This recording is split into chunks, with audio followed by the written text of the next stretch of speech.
Bonjour, dans cette vidéo, je vais vous montrer un extrait d'une partie entre Jan Nepomniachtchi et Leonard Dominguez. Donc si ce n'est pas encore fait, je vous invite à cliquer sur le bouton s'abonner pour recevoir mes prochaines vidéos. Cette partie a opposé Jan Nepomniachtchi contre Leonard Dominguez. Jan Nepomniachtchi avait les blancs et Leonard Dominguez avait les noirs. Donc ça s'est joué au tournoi rapide de Saint-Louis. C'était la première partie. Ce qui s'est passé, c'est qu'ils sont arrivés dans une finale qui est à peu près égale, une finale de tour. Donc moi en général, ce genre de finale, j'ai du mal à les jouer. Je sais pas vous, si vous les jouez très bien ou pas. Mais j'ai trouvé que ça pouvait être intéressant d'étudier cette partie à partir de ce moment-là. Parce que c'est une finale de tour qui était intéressante. Et que si vous avez les mêmes problèmes que moi, ça peut vous aider à vous améliorer dans cette phase de jeu. Donc on va analyser cette position, c'est au noir de jouer. Donc les noirs doivent jouer dans cette position de manière active. Ils essaient de concrétiser leur petit avantage. Bien sûr, avec un jeu correct des blancs et des noirs, ce sera match nul. Maintenant moi je pense qu'il y a un petit plus pour les noirs. Et Leonard Dominguez, qui est un joueur actif, dynamique, décide de jouer un coup très fort, moi qui me plaît bien, et qui va vous plaire quand vous l'aurez trouvé. Donc essayez de le trouver. Ce coup c'est 5, en fait le pion D est immobilisé, tout simplement parce que il peut pas avancer sinon il se met en échec.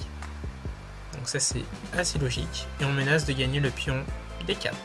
Maintenant il y a toujours des coups comme roi D6 par exemple, qui est mauvais, mais on peut jouer par exemple, il me semble qu'on peut jouer G3. Alors G3, je regarde juste quelque chose, parce que ça je l'avais pas noté, je l'ai pas regardé. Alors je vais mettre sur... C'est gagnant pour les noirs, se transpose en finale de tour, de pion pardon, qui est gagnante pour les noirs. Simplement si on prend, moi j'aurais joué roi C6, c'est ce que j'ai vu. Ici voilà, roi ici, F4, roi D6, c'est gagné. Donc désolé, ça m'a pris un petit peu de temps parce que je n'avais pas réellement regardé cette suite. Donc je vous remercie déjà parce que grâce à vous, ça m'a permis de regarder quelque chose de plus. Et j'ai trouvé la solution. Bah content parce que la transposition était bonne et c'est gagné.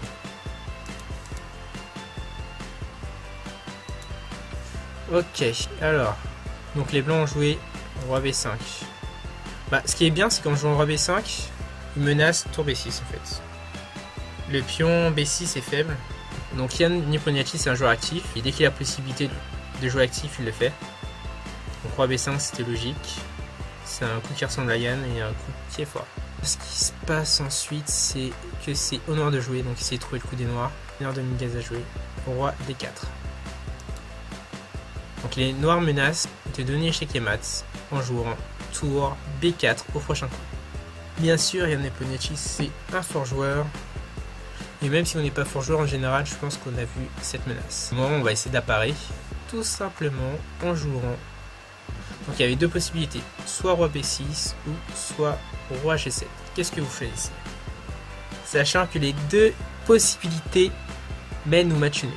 Là, ça vous permet de savoir quel type de joueur vous êtes. Je pense qu'en général, si vous êtes plutôt de défense, pas forcément de défense, ou plutôt positionnel, vous allez prendre le pion, et si vous êtes plutôt un joueur dynamique, vous allez jouer tour B7. Tour G7 pardon. Donc Jan Nepomniachtchi a joué tour G7 et ça évite le mat en B4. Donc on va regarder ce qui se passait sur tour B6. Il y a roi C7. On peut continuer à donner échec ou prendre le pion. C'est pas si mal parce qu'après tout on menace de prendre la tour. On peut se faire plaisir. Et tour prend A4 et là c'est égalité. Moi j'avais marqué égalité donc c'est bon. Je pense que c'est assez simple à annuler. Sinon on va regarder ce que la suite que Jan Nepomniachtchi a joué. C'est qu'un tour G7, comme j'ai dit, c'est pour éviter le mat. Ensuite les noirs ont très peu de possibilités. Donc surtout pas tour D7 bien sûr, parce que sinon le tour prend D7. Donc il y a soit roi C7, soit roi B8 et soit roi A8. Donc plus logique c'est jouer roi C8. La position elle est égale. Et l'idée c'est d'évacuer le roi en fait. Et dans cette position, les blancs ont joué B3. Pourquoi B3? Pour protéger le pion A4 et pour pouvoir déplacer le roi en C6 plus tard, sans que le pion A4 se fasse prendre. Le pion A4 est très fort et il empêche pion de l'aile dame de se déplacer.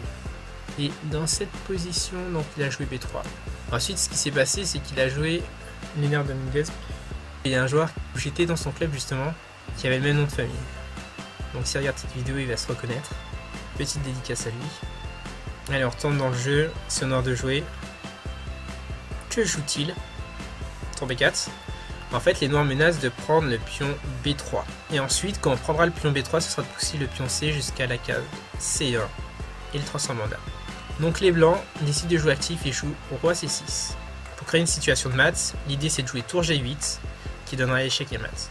Bien sûr, les noirs, ils vont pas se laisser faire. Et surtout, ils ont vu la menace en fait. Donc ils vont jouer roi D8. En fait, on pouvait aussi jouer roi B8, mais ce roi B8, c'est perdant. Et pourquoi c'est perdant? Essayez de trouver le coup des blancs. Donc je vais tourner l'échiquier. Je vous laisse trouver le coup des blancs. Vous avez les blancs, vous devez gagner dans cette position. Donc c'est assez facile. Qu'allez-vous jouer? Je pense que ce sera E6. Et après l'idée c'est de pousser le pion jusqu'à dame en fait. E7, tour G8, E8, c'est gagné. Ensuite, ce qui s'est passé sur roi D8, donc on va retourner, on va regarder du côté des noirs. On joue roi D6. Et avec les blancs, l'idée c'est qu'on continue de créer une situation de maths. Donc par exemple, si les noirs prennent le pion B3, et on fait tour G8 et ça donne échec et mat en fait. Les noirs ne vont pas se laisser faire. Surtout que Yann Nepomniachtchi déteste perdre, un mauvais perdant. Ensuite, les noirs ont joué tour D4. Pourquoi tour D4? C'est juste un coup qui permet de parer l'échec et mat. Et par exemple, si le roi revient en C6, on peut essayer de répéter la position et pas ce qui va se passer. Maintenant, il y a une possibilité que je n'ai pas vraiment envisagée, c'était roi E6. Dans cette position, je me demande ce qu'on peut faire avec les noirs. Peut-être C4. L'idée, c'est si on prend, tout reprend. Si pion prend, tout reprend. Et c'est correct. C'est égal. Ça, j'avais pas envisagé. Je vais le mettre. C'est vrai que c'est une possibilité intéressante. Maintenant, ce qui se passerait, c'est que si on fait, par exemple, E6, ah oui, j'ai mis C4. Ouais, on est quasiment obligé de reprendre en fait, parce que si on avance le pion, c'est mauvais.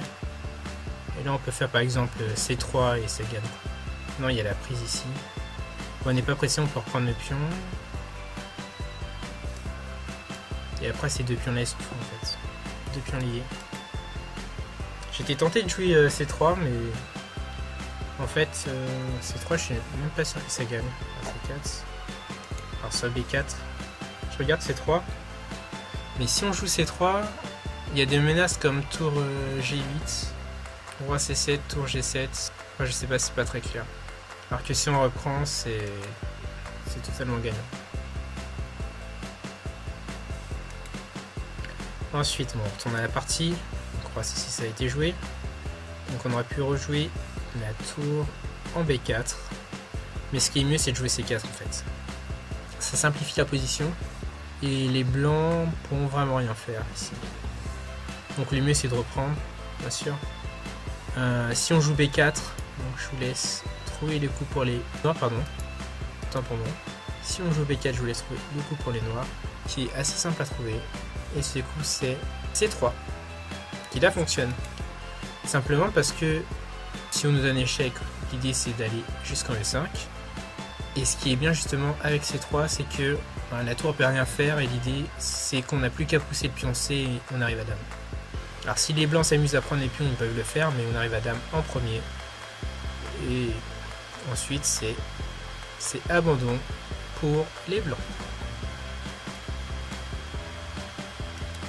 Donc B prend, donc les noirs prennent le pion, donc tour C4.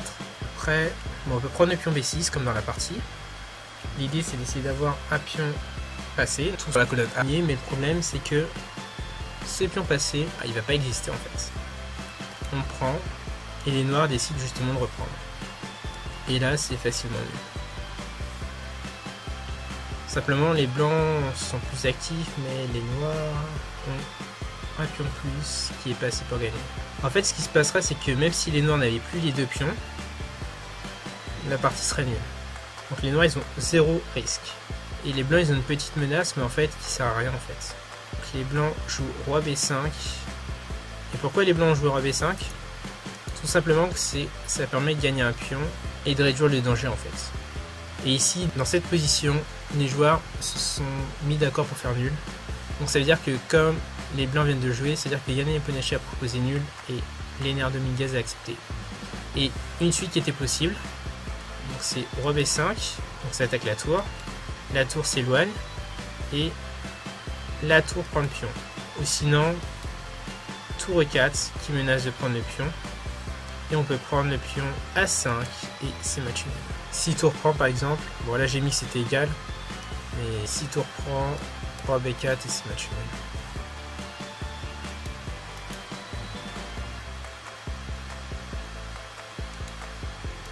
Je vais mettre ça. Alors, je vais quand même supprimer parce que c'est un peu trop évident. Voilà, donc ce que je vais faire, c'est que je vais enregistrer ma partie. Si vous avez des questions, n'hésitez pas à les poser en commentaire. Si vous avez aimé cette vidéo, cliquez sur j'aime. N'hésitez pas à la partager. Pour vous remercier, je vous offre une vidéo bonus où j'explique comment j'ai fait pour gagner 50 points feed en un tournoi. Je vous dis à tout de suite dans cette vidéo bonus.